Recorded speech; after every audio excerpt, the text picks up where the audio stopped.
All right. Good afternoon, everyone. Thank you for joining us for the next edition of our Franchise Your Business webinar series.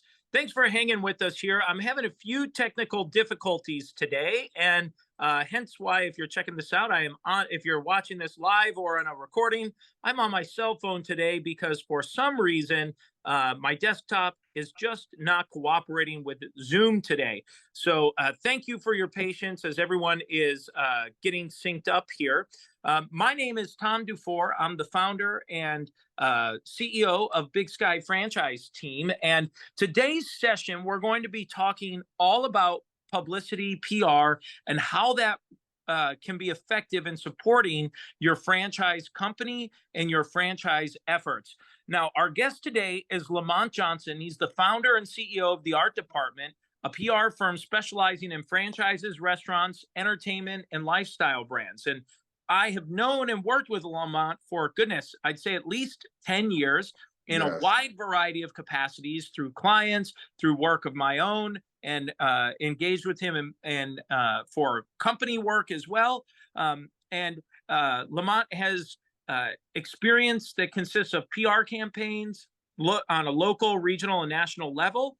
And he has over 15 years of public relations experience and spearheading campaigns for artists such as Lil Nas X, Lil Baby, Young M.A., Jason Derulo, and franchise and business opportunities in companies such as Shoney's, Slater's 50/50, The Slutty Vegan, The Original Hot Dog Factory, and many, many others. So with that, Lamont, I'd love to turn things over to you and make an intro and start the conversation about publicity and PR. Okay. Thank you, Tom. Yeah, that was a loaded bio. If I knew you were going to say all that, I would have shortened it some. But thank you so much for having me on here. And it's an absolute pleasure to talk to you guys about the importance of PR with franchising your business. I am Lamont Johnson, as Tom said, founder and CEO of the Art Department. My firm has been around for 9 to 10 years. And like Thomas said, I worked in the franchising space, a lot on the restaurant side, but in all sorts of industries within that sort of the franchising spectrum. A lot of people sort of, I guess, franchises or just people in general, they tend to not know exactly what PR is. A lot of times when people reach out to me, they just know that they want to promote their business. So a good way of how I explain PR, well, PR first is earned media. So that's different from paid media. So instead of paying publications to get published or to get on TV by paying, I pitch different stories and different variables so you can get organic press. The way I like to kind of make an example, which is kind of, this is a episode, I mean, this is a magazine, Jezebel magazine, right? And they have a section in here where they're talking about different bars that are new to Atlanta. So the difference with PR, I mean, with advertising is you would notice that a restaurant would pay to put an ad in to let you know they may have drink specials or any sort of deals. That's what advertising is. What I do is PR, so I will get your restaurant published in something like this, which this is sort of a recap of various bars where people sort of go to get information to sort of trigger purchasing and service or products. So I work with organic press. And with organic press, that is TV, that's radio, that's newspaper, that's magazines, that's a whole array of online outlets, including news websites, online versions of magazines, and digital magazines. And even when you go into magazines and print, you could sort of divvy that up between a short lead, which is newspapers, which things come out right away, and then sort of like magazines, which takes months in advance to sort of come about. Okay, so why PR is beneficial to you? Should I keep going? Yeah, Okay. that's Okay. perfect. That's exactly what I was going to ask. How PR might be able to help promote someone who's tuning in, maybe their franchise concept, or maybe they're working with franchise. How can that help promote a franchise brand? Okay, so it can help on so many levels, and that's why I'm sort of immersed with the whole franchising industry, in my business sort of just my business model. First and foremost, if you have a franchise concept, you want to position yourself as an expert in that concept. So let's say you're franchising med spas where they do sort of the massages or the Botox and all of that stuff. Let's say you're franchising them. When people sort of Google that franchise that you're trying to essentially sell, you should come up as an expert that can kind of talk about that. You know, you want to talk about maybe you lent some expertise to men's health or on the top massages to get after playing pickleball or whatever it is. You want to position yourself as an expert in that subject or in that industry rather, because when people are investing their hard-earned money, want to make investments in the franchise concept, they want to feel confident with who they're investing with.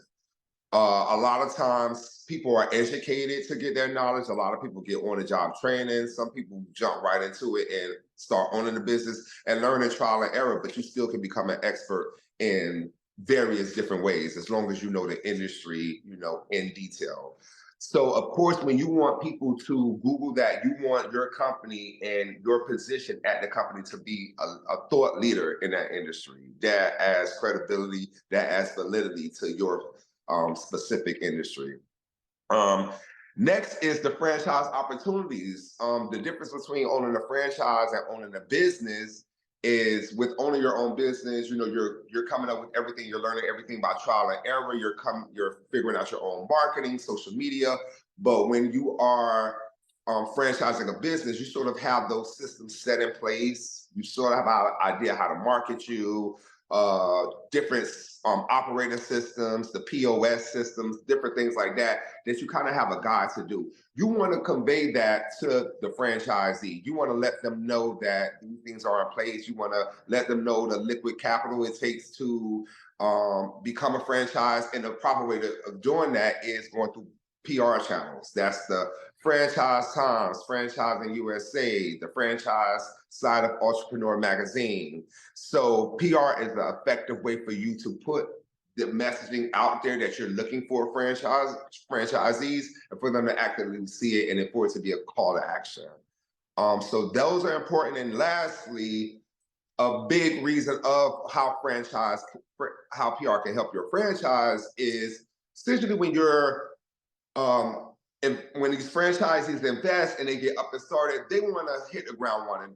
Let's be real, everybody wants to make money out of the deal. So PR can really, especially local PR, can get that instant foot traffic. So whether you have a local restaurant, a mobile dog grooming company, whatever it is, when you get open, you want that instant foot traffic. And a great way of doing that is to be in a local paper, to be in a local magazine, to have the local news come out to your grand opening, to do giveaways on radio stations, and sort of PR sort of does all of that. So it sort of helps you position you as an expert. It helps you promote your franchise to franchisees, and it also helps the franchisees get up and running once they become, you know, open for business.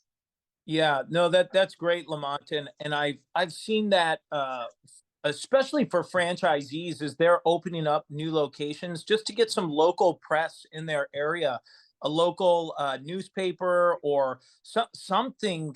Very often, right? That franchisee is really integrated in that community. Right. They're in one section of the county and they have their own little press, and you want the locals to know about it, like you said, to drive that traffic or potential customer base to them. So how does this work though, and how, I guess, how do you work with your clients in helping them get placements and going through this process? I think one of the things and reasons it's always interesting to have to talk to you about this is, to me, publicity and PR sometimes seems a little mysterious, I guess, is the right phrase. How Right. do you get these publications or journalists and people to have an interest? And I'm not asking you to give your trade secrets, of course, but just to No. help get an understanding to someone who's maybe thinking about this or wondering how can they start taking advantage of these opportunities that exist. Right. When people hire me, there's certain things that you need to already have in place. You need to be, you know, have an actual predicted date of when you're going to open your business. You need to have a website, fully functional website, and you need to have high-res images. High-res images are really important because with print, like the local newspaper and magazines and stuff like that, they take high-res images because, of course, when things go to print, the low-res become distorted, and now I've witnessed people miss out on covers and stories just because they haven't had the right images. So those are the key things to get started. Now, what I do is craft pitch. I take the background of your specific company. I take your background and I develop something like a pitch, which is different from a press release. A lot of times when people hire me, they're like, well, I want to put out a press release for this. Certain things are not press release worthy, not saying that the news isn't as important, but sometimes you need to pitch something that you can really bait the journalists in and get them writing a story. A lot of times when people open up release, they see a bunch of text and blah, blah, blah. And those days are kind of not over because people still send out press release, and there's certain things that you should send out a press release about, like as far as new hires, but stories that you want a quick response, you want to develop a pitch, and it's something that not as lengthy as a press release, but it sort of puts everything together for the journalist or for the producer. And nowadays, I pride myself on spoon feeding them. I pitch them whole stories to the point where they have no choice but to accept the pitch because I've already given them the whole vision behind everything.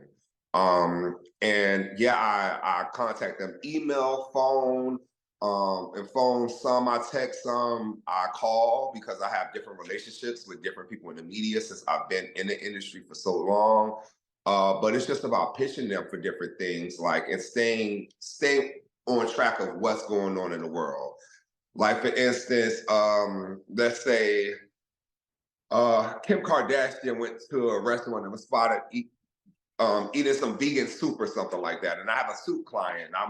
Could get them on the news to talk about tasty vegan soup options that celebrities enjoy. And that's just something I pulled, but that's something that can probably get a placement, you know? So it's about keeping on trend what's going on in the world. And something that's pretty standard is knowing, you know, every day is a certain observance. Like it's National Chocolate Day, it's National Chocolate Chip Day, it's National Seafood Month, it's National this, it's National that.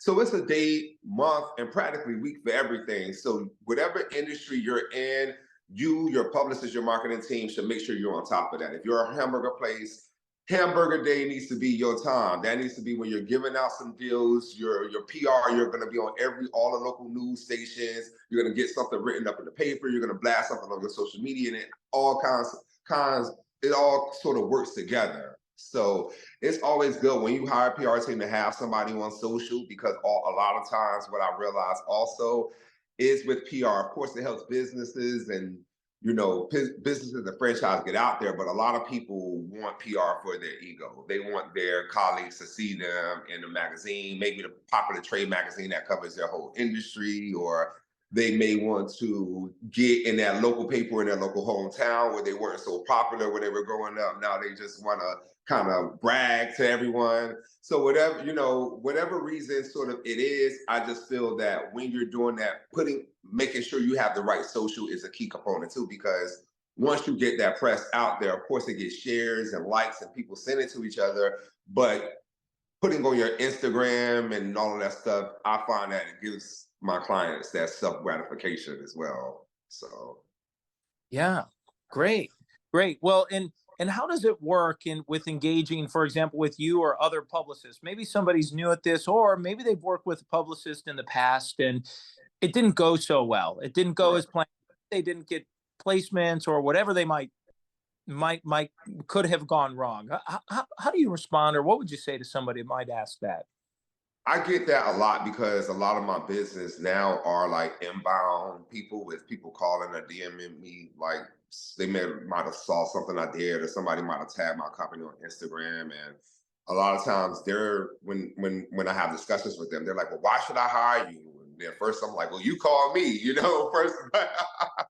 But no, honestly, I tell them the same, like PR is something that you are taking a risk on it, you know, because one thing, because this is the industry that I've been doing ever since I was in college, and then interned and doing work my way up to start my own company. So I was always told not to guarantee placements to clients, like, because a lot of them say, well, how many articles can you get me per month? A lot of them ask that, and a lot of times I never answer the question, but me knowing, especially if you're, let's say, a restaurant in Atlanta where I'm at right now, I know that restaurant, I know instantly I could probably get them 4 to 5 placements the first month just by calling a producer that I already know, like, hey, he's my client. But I still don't even say that because there may be things going on in the news that may take priority over your client. This crime going on, unfortunately, or different things and things with Trump and things that interrupt broadcasts and things like that. So it's just with you just understanding well, respecting the process, but at the same time staying alert because a lot of publicists are out here taking people's money and promising things and not delivering. One thing that sort of stands out with me is I'm always accessible. All of my clients will call me whenever, even when I take vacation. Of course, I want to enjoy the vacation, but if my client calls me really needs something, I am going to answer the phone. A lot of times, ask, well, hey, what's going on with this or with the new idea? I'm always accessible, and that's one thing that you really want with a publicist because a lot of times you'll pay these people, and then when you call them, they're not answering or they're rushing off the phone, and your initial thing is to feel like, hey, when you were trying to get my money, you were answering the phone. So I always give my clients comfortability to where I'll talk to them whenever they need it, and I'm very transparent. I'm not going to promise you that you're going to be on Good Morning America if it's not anything that's really news, that's national news worthy. Just because you just opened a smoothie shop in this place, maybe we can do something to tie it in to something national, but it is going to take some work and some structure. I'm not going to just instantly promise you things that I can't deliver on. And I think that that's a big problem with publicists. And it's. Yeah. Well, I know it's one of the things that I've enjoyed about working with you over the many years is just like you mentioned, accessibility. You're easy to get in touch with, and if there's a question or you need support, you've always been available.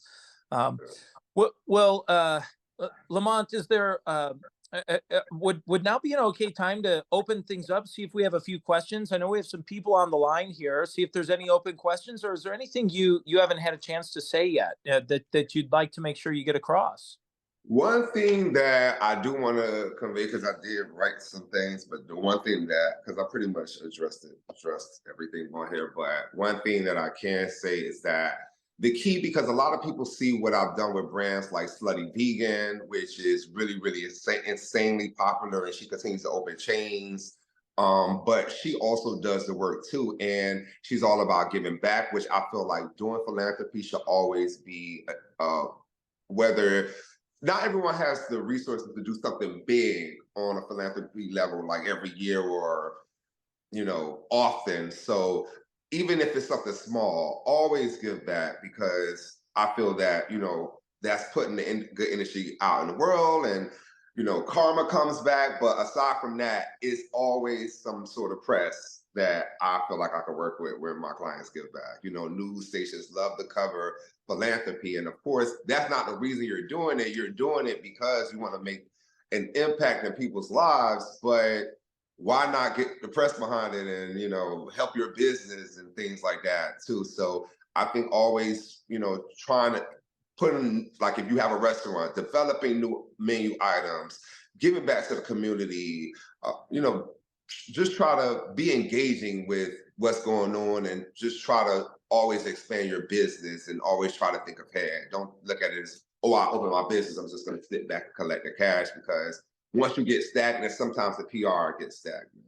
And I always find I work best with people that are, hungry and that want to work in their respective companies.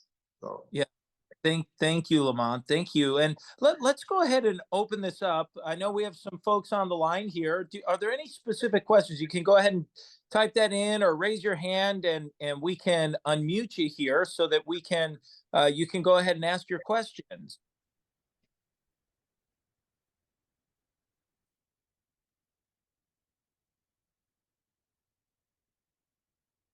Well, while we're waiting for that, Lamont, how can people get in touch with you or get a hold of you here? What's the best way for them to find you? yes, my website is artdepartmentpr.com, and that's ARTDEPARTMENTPR as in public relations.com. You can email me at Lamont, Lamont, at artdepartmentpr.com. And then a best way, what I tell people, is a way to get in contact with me or just to get a better idea of what I do in current form is to go to my company's Instagram page, which is Art Department PR, but department is abbreviated in Instagram. So it's ARTDEPTPR.